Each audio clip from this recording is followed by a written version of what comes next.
اعوذ باللہ من الشیطان الرجیم بسم اللہ الرحمن الرحیم رب اشرح لی صدری ویسر لی امری واحلل عقدۃ من لسانی یفقہوا قولی اللہم فقہنا فی الدین ربی زدنی علما۔ السلام علیکم۔ آج میں جس موضوع پر اسپیچ دے رہی ہوں وہ ہے اللہ اور اس کے رسول پر ایمان لاؤ اور شیطان کے بہکاوے میں نہ آؤ۔ اللہ تعالیٰ نے دنیا بنائی، کائنات کی ساری مخلوق کو پیدا کیا ہے، فرشتوں جنات کو پیدا کیا ہے۔ یہ دنیا اسی کی بنائی ہوئی ہے، یہ محفل اسی کی سجائی ہوئی ہے۔ زندگی اور موت کا پیدا کرنے والا اللہ ہے۔ اللہ تعالیٰ خود فرماتا ہے کہ موت اور حیات کو اس لیے پیدا کیا کہ تم میں اچھے اعمال کون کرتا ہے۔ یہ تو آپ جانتے ہی ہیں کہ جب اللہ تعالیٰ نے آدم کو بنایا تو فرشتوں کو حکم دیا کہ آدم کو سجدہ کریں۔ اس حکم میں شیطان بھی شامل تھا۔ تمام فرشتوں نے سجدہ کیا لیکن شیطان نے نہ کیا، جس سے اللہ تعالیٰ بہت ناراض ہوئے۔ شیطان بے انتہا عبادت کیا کرتا تھا، اسی وجہ سے اللہ تعالیٰ نے اسے اپنی پاک مخلوق فرشتوں کے ساتھ رکھا ہوا تھا۔ لیکن اس نے اللہ کا حکم نہیں مانا، نافرمانی کی اور کہا کہ انسان کو تو نے مٹی سے اور مجھے آگ سے بنایا ہے، میں اس سے بہتر ہوں۔ اس تکبر کی وجہ سے اللہ تعالیٰ نے اسے اپنے دربار سے نکال دیا۔ یہ دو چیزیں اللہ تعالیٰ کو سخت ناپسند ہے، ایک اللہ کی نافرمانی اور دوسرا تکبر۔ شیطان اس دن سے انسان کا دشمن ہے۔ شیطان نے اللہ تعالیٰ سے کہا کہ میں تیرے بندوں کو بہکاؤں گا، یعنی تیری نافرمانی کی راہ پر لگاؤں گا۔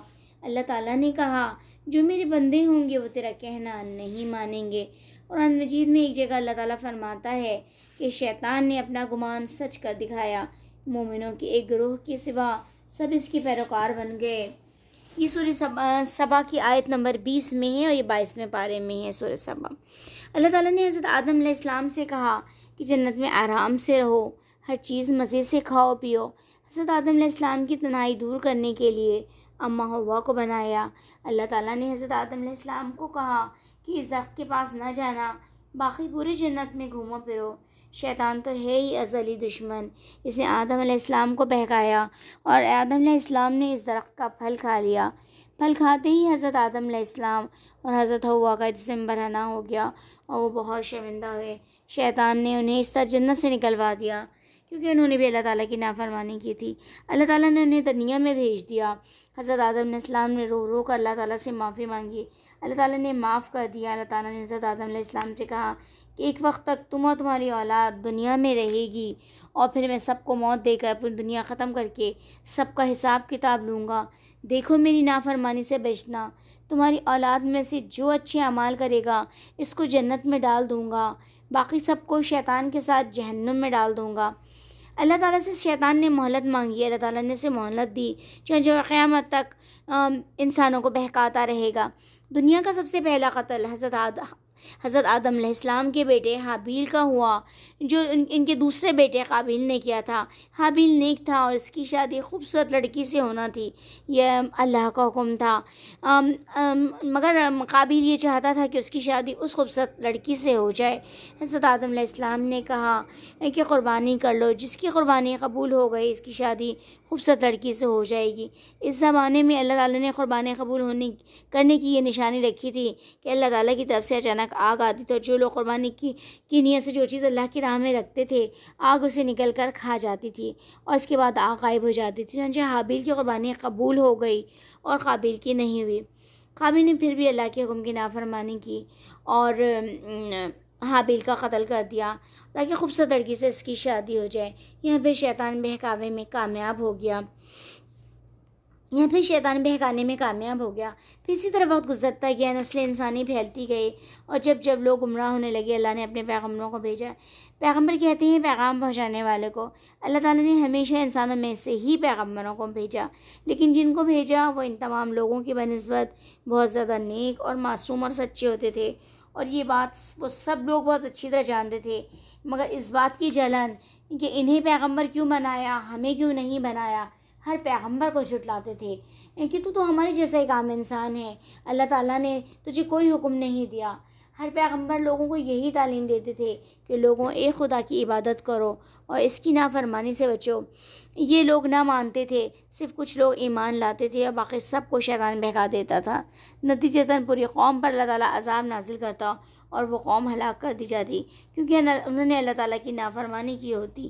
جو لوگ اللہ تعالیٰ پہ ایمان لائے ہوئے تھے، پھر ان سے نسل انسانی پھیلتی۔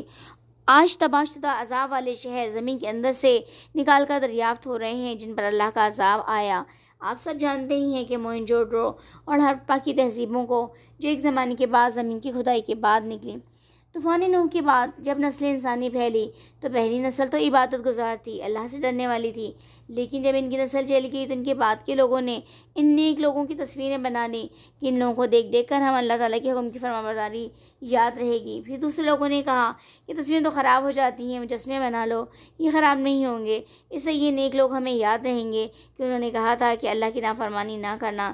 پھر شیطان نے ان کے بعد کی نسل کو یہ کہہ کر بہکا دیا کہ دراصل تمہارے آباء و اجداد تو انہی مجسموں کی عبادت کرتے تھے۔ چنانچہ انہوں نے شیطان کی بہکاوے میں آ کر انہی نیک لوگوں کے مجسمے جن کو بنایا تھا انہی کو خدا کہنا شروع کر دیا اور انہی کی پوجا شروع کر دی۔ شیطان نے اپنا بھرپور وار کیا، سب کو بہکایا۔ پھر اللہ تعالیٰ نے دوبارہ رسول بھیجے اور انہوں نے یہی تعلیم دی کہ لوگوں ایک خدا کی عبادت کرو اور اس کی نافرمانی سے بچو۔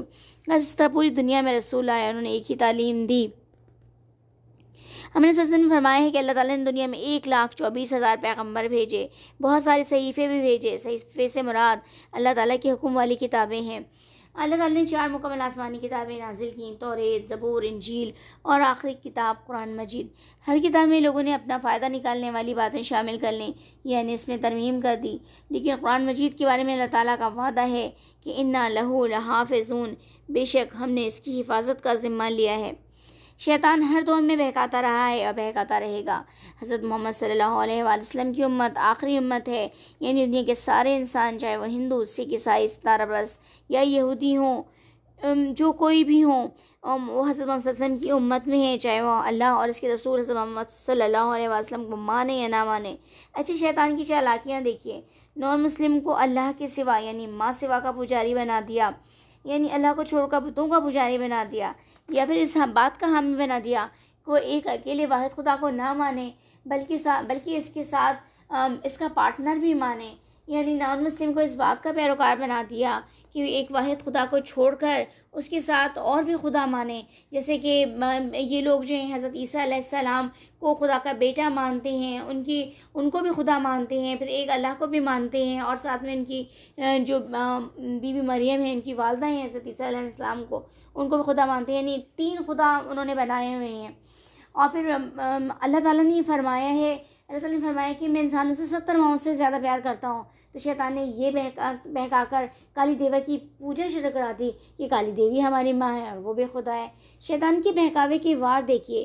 شیطان نے نان مسلم کو اللہ کی عبادت سے روکا، اس کے سوا کسی کی بھی عبادت کر لو، شیطان کو کوئی مسئلہ نہیں۔ شیطان نے ان شیطانی لوگوں کے ذریعے سے ان کی دینی کتابوں سے نیکی کرنے کے طریقے کو نہیں نکالا، بلکہ ان کی دینی کتابوں میں صرف اس بات کو نکال دیا کہ اللہ تعالیٰ واحد رب ہے، جبکہ اس بات کو رہنے دیا کہ نیک کام کرو، اچھے کام کرو، لوگوں کی مدد کرو۔ ان کی دینی کتابوں میں یہ بات موجود ہے، اور شیطان کے لوگوں کو بہکانے کا یہ پلان بنایا کہ ان لوگوں کو خدا کی وحدانیت پر ایمان لانے سے روک دیا۔ جس اللہ نے ان کو نیک کام کرنے کا حکم دیا ہے اسی کی عبادت سے روک دیا۔ نیکی کے تو سارے کام کر رہے ہیں نان مسلم، لیکن اللہ کی وحدانیت پر یقین نہیں ہے۔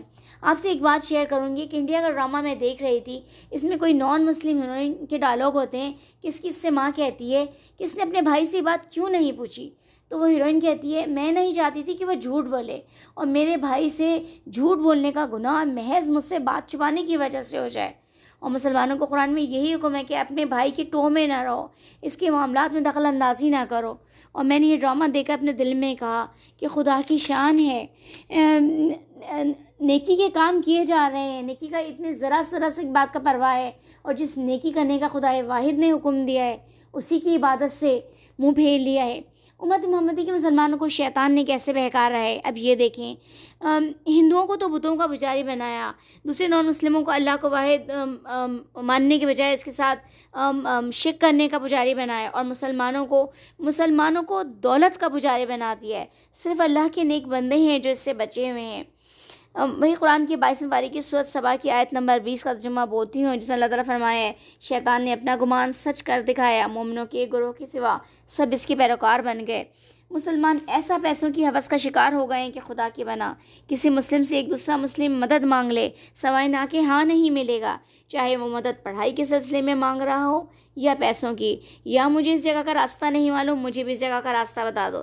ایک مسلمان دوسرے مسلمان کی تبھی مدد کرے گا جب اس کا کوئی فائدہ ہو. دنیا کی محبت مسلمانوں کی دنیا بنانے والے خالق کی محبت سے زیادہ رچ بس گئی ہے.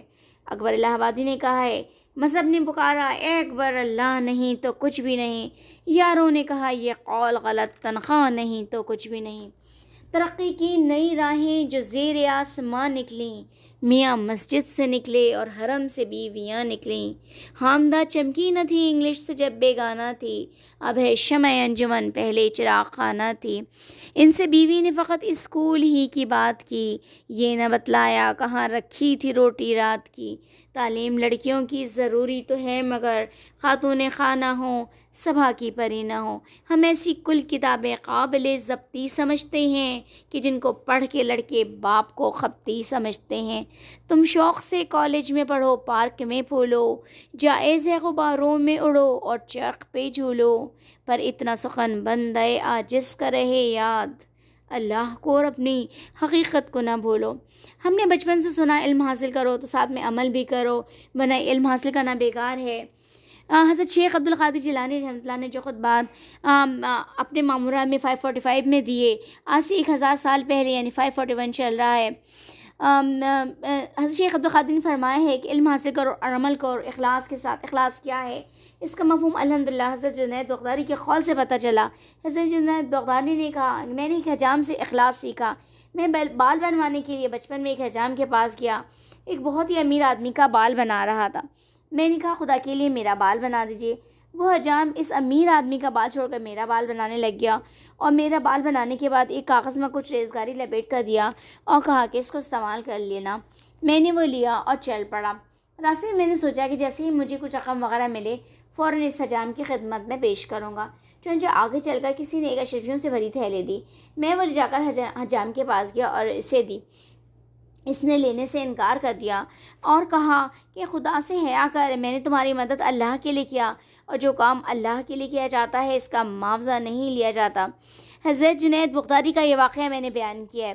یہ انہوں نے اخلاص کی تعریف بیان کی ہے, یعنی اپنا جو بھی کام کریں وہ خالص اللہ کی رضا کے لیے ہو. چاہے کسی کی مدد کریں, چاہے کوئی بھی نیکی کا کام کریں, وہ اللہ کے لیے ہونا چاہیے. حضرت جنید بغدادی نے یہ بھی بتایا کہ اخلاص کیا ہے, اپنے سب سے نیک عمل کو سب سے کمتر جاننا, یعنی اس کو یہ نہ سمجھنا کہ یہ بہت بڑا کام کیا ہے, یعنی اپنے نیک عمل کو دوسروں کے نیک عمل سے کمتر سمجھنا. حضرت شیخ عبد القادر جیلانی نے فرمایا ہے کہ تو اپنے عمل کو دیکھ, یعنی اپنی نیکی کے عمل کو دیکھ, وہ صحیح سے کیے جا, دوسروں کو مت دیکھ کہ وہ کیا کر رہا ہے کیسے کر رہا ہے. اس کے کام کو نہ دیکھ, اپنے کام کو دیکھ, اپنی نیکی کو صحیح کر, اپنی نیکی خالص اللہ کی رضا کے لیے کر, دوسروں کا عمل نہ دیکھ. حضرت امام ابو حنیفہ کہیں جا رہے تھے, راستے میں بارش کی وجہ سے کیچڑ تھی. انہوں نے چپل جو زمانے میں پہنتے ہیں وہ لکڑی کی کھڑون کی تھی, وہ انہوں نے پہن رکھی تھی. اس سے کیچڑ ڈلنے کے دوران ان کی چپل سے چھینٹے اڑ کر سامنے کے مکان کی دیوار پر پڑ گئے. بڑے شرمندہ ہوئے, فوراً دروازہ کھٹکھٹایا. وہ گھر ایک یہودی کا تھا. یہودی نے دروازہ کھولا. امام ابو حنیفہ نے کہا, یہودی سے کہا کہ میرے چپل کھڑون کی وجہ سے کیچڑ آپ کے مکان کی دیوار پر پڑ گیا ہے, اس کے لیے مجھے معاف کر دیجیے, اس کے بدلے میں کوئی کام ہے یا کوئی معاوضہ ہے تو مجھ سے لیجیے. جس پر اس یہودی نے کہا, یہاں سے تو ہر وقت کتنے ہی لوگ گزرتے ہیں, سبھی ایسے کام کرتے ہوئے جاتے ہیں, انہوں نے تو کبھی ایسا نہ کہا. تو امام ابو حنیفہ نے کہا, وہ ان کا معاملہ ہے, آپ میرا معاملہ حل کیجیے, میرا مسئلہ حل کیجیے. یہودی نے کہا جناب دیوار کو چھوڑیے، آپ مجھے مسلمان کیجئے۔ چنانچہ وہ یہودی امام ابو حنیفہ کے ہاتھوں مسلمان ہو گیا۔ آج یہ حال ہے کہ عوام تو عوام، علماء تک سب کی بات نہیں کر رہے، لیکن زیادہ تر اپنے کو صحیح اور دوسروں کو غلط کر رہے ہیں۔ ہر ایک دوسرے کے اوپر شرک کا فتویٰ لگا رہا ہے۔ شرک کیا ہے؟ حضرت شیخ عبدالقادر جیلانی رحمۃ اللہ علیہ نے فرمایا اپنے دل میں اللہ کے سوا کسی کی بھی محبت کو جگہ دینا شرک ہے۔ یہ انہوں نے فرمایا کہ اگر انسان 70,000 برس بھی سجدے میں پڑا رہے لیکن دل غیر خدا کی جانب راغب ہو تو یہ سجدہ اس کو جنت میں نہیں لے جا سکتا جب تک کہ کائنات کی محبت اس کے دل سے نہ نکلے۔ خالق کائنات کی محبت اس کے دل میں نہیں سما سکتی، یعنی اللہ سے بڑا کسی کو نہ سمجھے، چاہے وہ ہمارے آقا حضرت محمد مصطفیٰ صلی اللہ علیہ وآلہ وسلم ہوں، صحابہ کرام رضی اللہ عنہ ہوں، حضرت علی رضی اللہ ہوں، بزرگان دین ہوں، اولیاء کرام ہوں، خواہ کوئی بھی ہو، اس کے ساتھ ہی ان کے بیوی بچوں، ماں باپ، بہن بھائی، ان کی محبت یہ اللہ کی محبت سے زیادہ نہ ہو۔ یہی اصل شرک ہے۔ کسی بھی چیز کی محبت زیادہ ہونا اللہ کی محبت سے، خواہ وہ رزق کمانا ہو، جیسے کوئی اپنی نوکری کو کیونکہ اس کے صحیح سے پیسے ملتے ہیں، اس کا گھر چلتا ہے، اللہ سے زیادہ اہمیت دے گا تو یہ شرک ہے۔ حضرت شیخ عبدالقادر جیلانی نے فرمایا ہے کہ آپ لا الہ الا اللہ محمد رسول اللہ زبان سے تو کہہ رہے ہو لیکن آپ کے کام اللہ تعالیٰ کے حکم کے منافی ہو رہے ہیں تو آپ شرک کر رہے ہو۔ حضرت محمد صلی اللہ علیہ وآلہ وسلم کے زمانے کا واقعہ ہے کہ جنگ ہو رہی تھی، ایک صحابی دوران جہاد ایک کافر کا سر اپنے تلوار سے کاٹنے ہی والے تھے کہ اس نے فوراً کلمہ پڑھ لیا۔ ان صحابی رضی اللہ نے اس کا سر یہ کہہ کر کاٹ دیا کہ تو موت کے خوف سے کلمہ پڑھ رہا ہے۔ جب یہ بات صحابی رضی اللہ نے اس وسلم سے بتائی تو ہمارے پیارے نبی صلی اللہ علیہ وسلم بہت ناراض ہوئے اور کہا کہ تو نے اس کے دل کو کاٹ کے دیکھا تھا کہ وہ دل سے پڑھ رہا ہے کہ زبان سے پڑھ رہا ہے، تو نے ایسا کیوں کیا؟ اور بار بار آپ صلی اللہ علیہ وسلم یہ کہتے جاتے۔ یہ صحیح بخاری کی حدیث ہے۔ کوئی کلمہ گو ہو یعنی لا الہ الا اللہ محمد رسول اللہ پڑھ رہا ہے، نماز پڑھ رہا ہے، زکوٰۃ دے رہا ہے تو اس کو آپ مسلمان ہی مانیں، اس پر کفر کا فتویٰ نہ لگائیں۔ سورۃ توبہ میں بتایا گیا ہے کہ جو کہ اللہ اور اس کے رسول پر ایمان لائے، نماز قائم کرے اور زکوٰۃ دو تو یہ اب تمہارے مسلمان بھائی ہیں۔ ہمارے نبی صلی اللہ علیہ وسلم نے فرمایا ہے، صحیح بخاری کی حدیث بتا رہی ہوں کہ آخر وقت میں ایسا ہوگا کہ ایک شخص دوسرے شخص پر شرک کا الزام لگائے گا اور کہے گا تو شرک کر رہا ہے، وہ کہے گا نہیں میں شرک نہیں کر رہا ہوں، اور شرک کا الزام لگانے والا کہے گا نہیں تو کر رہا ہے، اور اس کی جان تک لے لے گا۔ صحابہ نے کہا یا رسول اللہ ان میں سے حقیقت میں کون شرک کر رہا ہوگا؟ آپ صلی اللہ علیہ وسلم نے فرمایا وہ شرک کے زیادہ قریب ہوگا جس نے جان لی ہوگی۔ آخر میں آپ سب لوگوں سے گزارش ہے کہ اس خالق کائنات پر اپنا ایمان پختہ کریں، اور یہ جو اللہ تعالیٰ نے کہا ہے کہ زمین میں فساد نہ پھیلاؤ اور اس بات پر عمل کرو، آپس کی جو بھی اختلاف ہے اس حد تک آگے نہ چلے جائیں کہ اپنی زبان اور ہاتھ سے دوسرے انسانوں کو تکلیف دیں۔ آپ صلی اللہ علیہ وسلم کا ارشاد ہے مسلمان وہ ہے جس کے ہاتھ اور زبان سے دوسرے مسلمان محفوظ رہیں۔ قرآن میں سورہ یونس میں اللہ تعالیٰ فرماتا ہے ان ربک یقفی بینہم یوم القیامۃ فیما کانوا فیہ یختلفون۔ ترجمہ یقینی بات ہے کہ آپ کا رب ان کے درمیان قیامت کے دن ان امور میں فیصلہ کر دے گا جن میں اختلاف کرتے تھے۔ یہ سورہ یونس کی آیت 93 کا کچھ حصہ پڑھا ہے، ذرا غور کریں اور اس بات کو سمجھیں اور ایک دوسرے کے ساتھ حسن سلوک سے پیش آئیں اور شیطان کے بہکاوے میں نہ آئیں اور اللہ پر اور اس کے رسول پر ایمان لائیں اور آپس کے اختلاف کو بھلا دیں۔ شکریہ، اللہ حافظ۔